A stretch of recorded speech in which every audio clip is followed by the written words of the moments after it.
Hey, what is going on, guys? Danny here. Welcome back to the channel, and I hope you're all doing well. Alrighty, so I'm finally back from vacation. I was actually in Spain for a little bit, which was such an awesome place. Lots of great people, lots of great culture there. The food was amazing. I just had an absolutely amazing time. And if you haven't been, I highly recommend checking it out. I'm still trying to get back into, the swing of things here, so I figured, why not ease myself back in and do a quick PC systems requirement reaction. Ubisoft recently just posted specs for the Assassin's Creed Black Flag Resynced game that's coming out soon.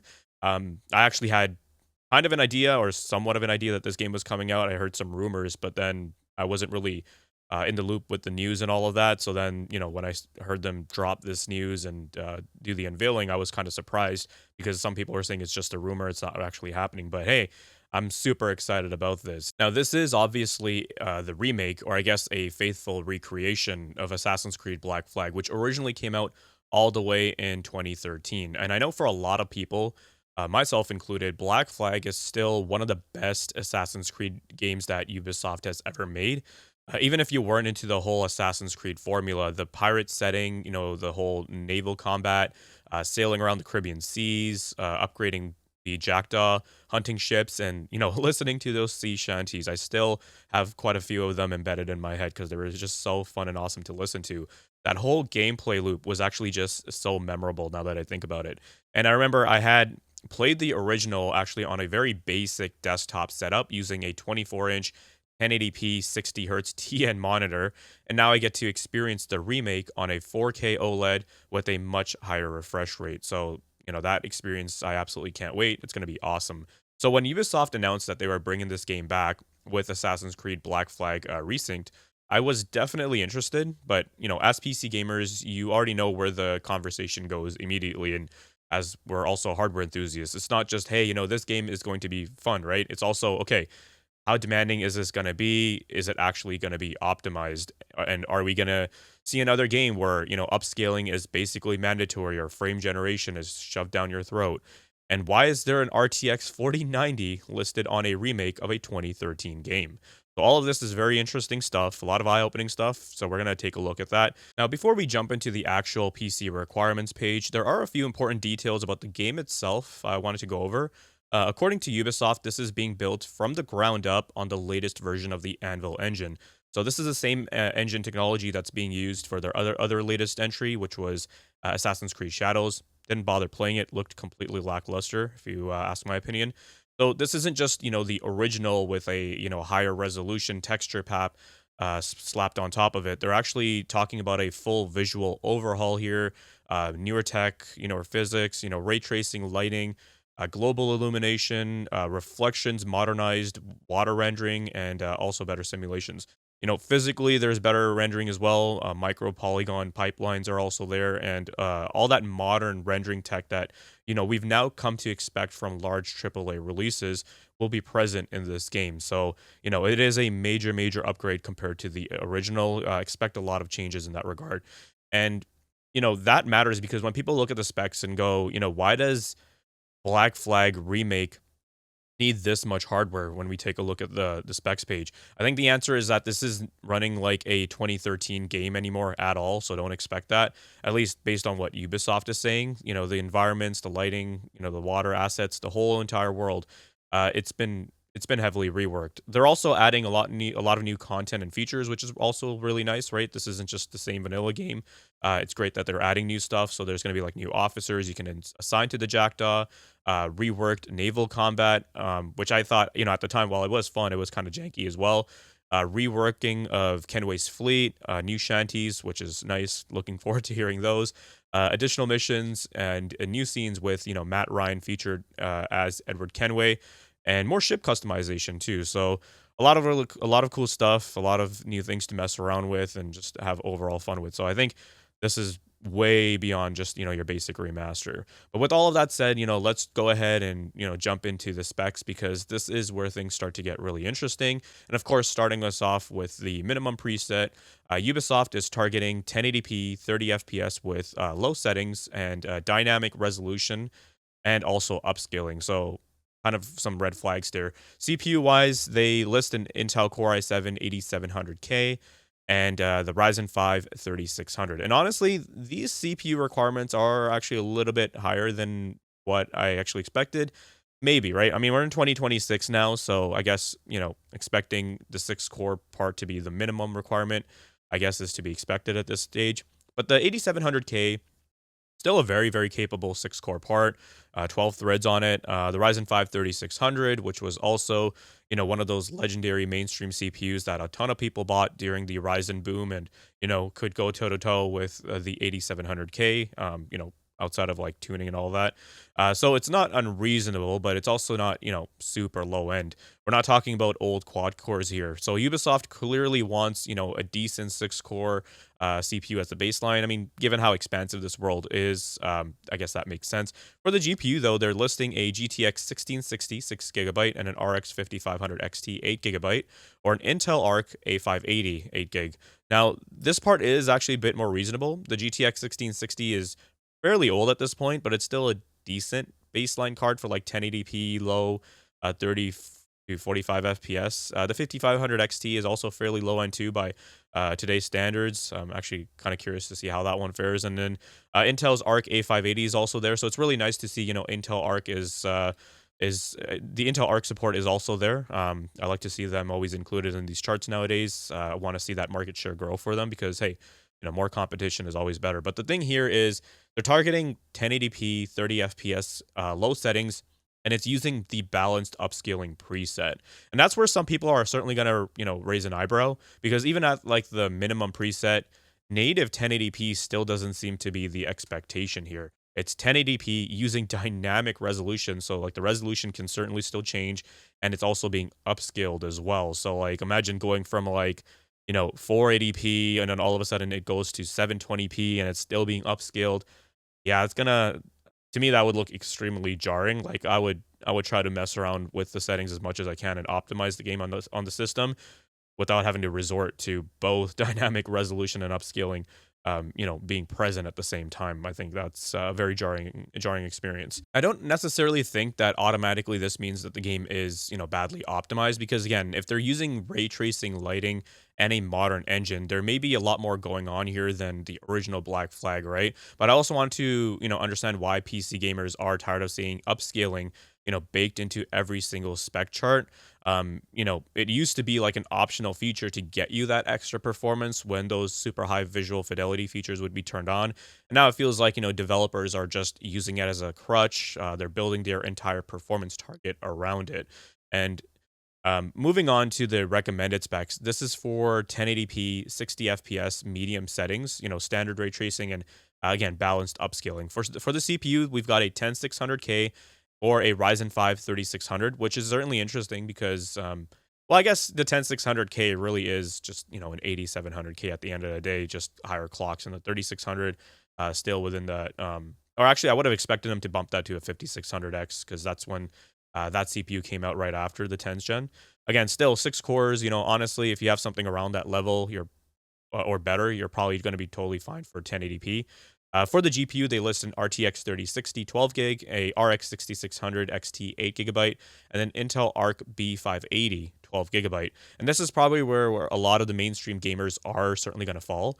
The RTX 3060 is still an extremely common GPU. I mean, you can take a look at the Steam hardware survey, and I mean, apparently there's rumors that NVIDIA is going to be bringing back the 3060 as kind of like a stopgap or pacifier to, fulfill shortage requirements.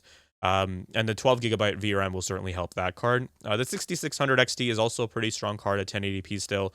Again, granted, you're not maxing everything out.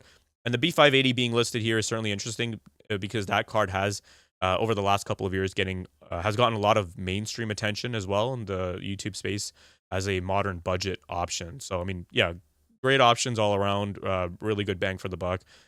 Just make sure you're applying the right settings. So overall, this recommended tier doesn't look too crazy though. 1080p 60 with medium settings and upscaling on 3060 class hardware. I think it's reasonable.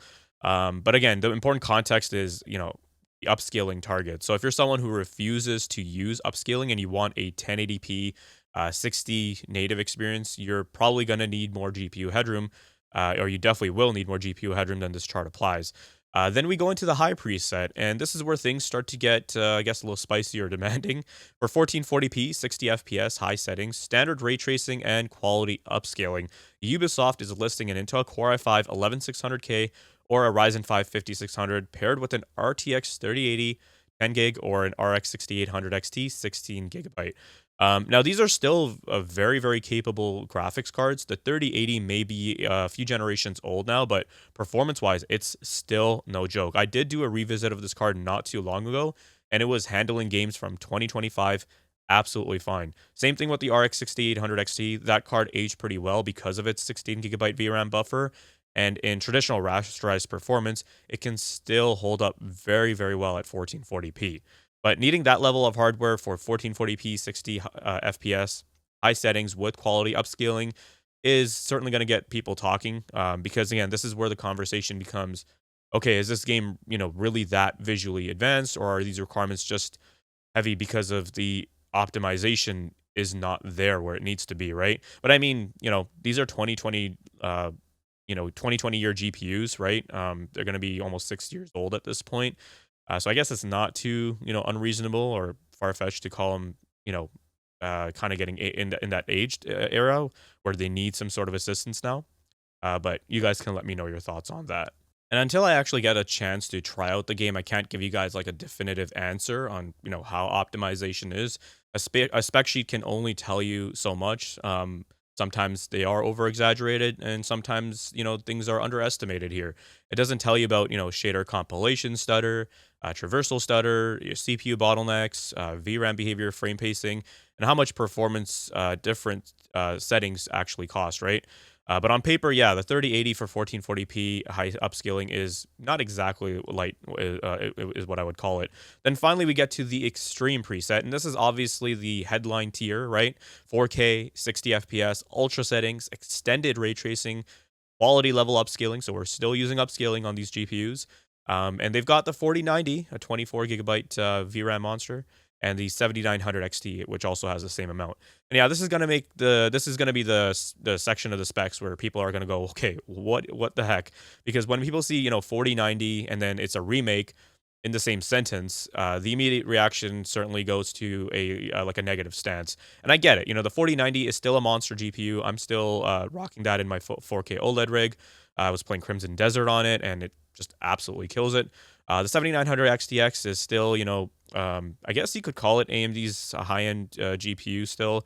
It was from the previous generation, right? Now they have the 9070 XT, but I mean, look at benchmarks. Those two cards trade blows, and it's, some games favor the 7900 XTX and some favor the 9070 XT. But obviously, these are not normal mainstream graphics cards. But to be fair, this is for 4K 60 ultra settings with extended ray tracing and quality upscaling. So this is clearly, the whole like turn on everything, enjoy all of that eye candy experience, which again is not what most people are going to be targeting. And this is also where, ray tracing can completely change the conversation as well. If extended ray tracing includes, heavier global illumination, maybe path tracing, and reflections across the entire world, plus the modern water rendering and the really, really dense environments, yeah, 4K can get expensive very, very quickly. The thing I do find interesting though is that RAM stays pretty consistent across across the whole entire chart. This did actually surprise me. A lot of the modern open world games are really starting to push the higher system memory requirements, to 24 gigabytes or 32 gigabytes, right? Especially when you start enabling all of those high end visual fidelity features. So yeah, seeing 16 gigabyte, dual channel across the board is, a good sign that Ubisoft has kept memory usage under control, which can say a lot in terms of like the overall optimization, or it just could be just, a safe baseline. And real world testing might show that 32 gigabytes may actually give you a tangible benefit. Storage is listed at 65 gigabytes with an SSD required, which actually for AAA standards really is not too bad, right? I've been seeing so many modern AAA games, open world games that are pushing like 150 plus gigabytes of storage, which is, crazy. And with SSD prices being where they are right now, I'm sure people can appreciate, the lower requirement here. But they also state that, and it's an SSD, right? So I mean, at this point, it shouldn't really surprise anyone. I feel like everyone, at least at this point, should have their main primary or these big AAA modern games on an SSD now because of that really fast medium of storage and the fast transfer and read speeds it offers. You really don't want to be running a game like this off of a old hard drive. Kind of curious though if someone did like a test with this game using an HDD and a SSD and what the load times would be like. So maybe we'll see that somewhere posted. Now, feature wise, this actually looks pretty strong. Ubisoft is listing support for FSR4, DLSS 4.5, and XeSS3, along with frame generation, of course. There's dynamic resolution support as well, uncapped frame rates in gameplay and cutscenes, HDR, ultra wide support, AMD Infinity, NVIDIA surround capability if you're into the whole multi-monitor setup. Dedicated handheld presets and a in-game benchmarking tool. So all of that is really nice. I mean, Ubisoft, they've traditionally done very, very well in terms of like, adding all the PC features and different vendor technologies and overall making sure the game does run with the standard of hardware that we have in today's era. I do love seeing that there is a benchmark tool included, right? I know some people prefer in-game scenarios or in-game scenes and stuff like that, but I wish every major PC really still had one. It just makes testing a bit easier. It makes settings comparison a lot easier too for those people at home who want to tune their game and don't want to you know mess around with the multiple save files or different scenes. And with big worlds like this, sometimes your run to run variants can matter, especially with like all the procedural generation, things of that nature. And what's also really nice, the dedicated handheld presets, because obviously for PC gaming, the handheld space has become so much more relevant. The Steam Deck, ROG Ally, MSI Claw, the Legion Go, all of these devices are now available at markets. And if Ubisoft is actually building presets for those systems, that could be a very, very good sign for scalability and overall game optimization. It'll be certainly interesting to see how it runs. I'm gonna definitely try it out on my MSI Claw, and I'll give you guys my thoughts and impression on it. I still have to do one for Crimson Desert because the game just didn't load at that time on the MSI Claw, but apparently now it does, so I still got to revisit that. The other interesting note here is software-based ray tracing or pre-computed lighting for those low-end devices. So when you see ray tracing listed on the minimum spec for like a GTX 1660, don't assume that the card is doing full hardware ray tracing like an RTX GPU. It does sound like Ubisoft has different lighting paths depending on the hardware, which is actually certainly a good thing. That gives lower end systems still a way to benefit from the improved lighting without completely destroying performance. But yeah, overall, what do I think? Honestly, the specs are not as insane as some of the headlines made them seem, but they definitely aren't light either. The minimum and recommended tiers look reasonable enough, but the constant use of upscaling on across every tier is what bothers me. I'm not going to be, overlooking that part. It just feels like we're at the point now where native performance is becoming less and less of a priority in these official requirements, especially for these AAA, developers, which is a shame because with the amount of resources these guys have, they're clearly not using that or prioritizing it. At the same time, though, I don't want to write off the game before we've even actually tested it. The Black Flag Resynced generally delivers a massive visual upgrade from what I was seeing with all of the modern water and reflections and proper RTGI, ray traced reflections, and the improved weather, better assets. All of that, I'm sure, is going to make a great formula here. Then I'd be okay with it being certainly more demanding if it is a night and day difference compared to the original. I'm pretty optimistic about that. What I'm not okay with is if it launches with really, really bad frame pacing or shader stutters and all of that, and then Ubisoft is just like, okay, just turn on frame generation, that's your solution, like we saw with Borderlands or some of the other AAA titles. That I won't be tolerating. So, for now, I'd say temper your expectations. If you're on something like an RTX 3060 or 6600 XT, 1080p medium with upscaling seems to be your target. If you're on something like a 3080, 6800 XT, 1440p high should be realistic. And if you're trying to push 4K Ultra with extended ray tracing, then yeah, that's where the monster GPUs, the 4090s, the 5090s, 5080s, that's where those cards are going to come in. But, as always, wait for real world testing when the game actually launches. Specs are one thing, and then real world performance is definitely another. We've seen that play out before.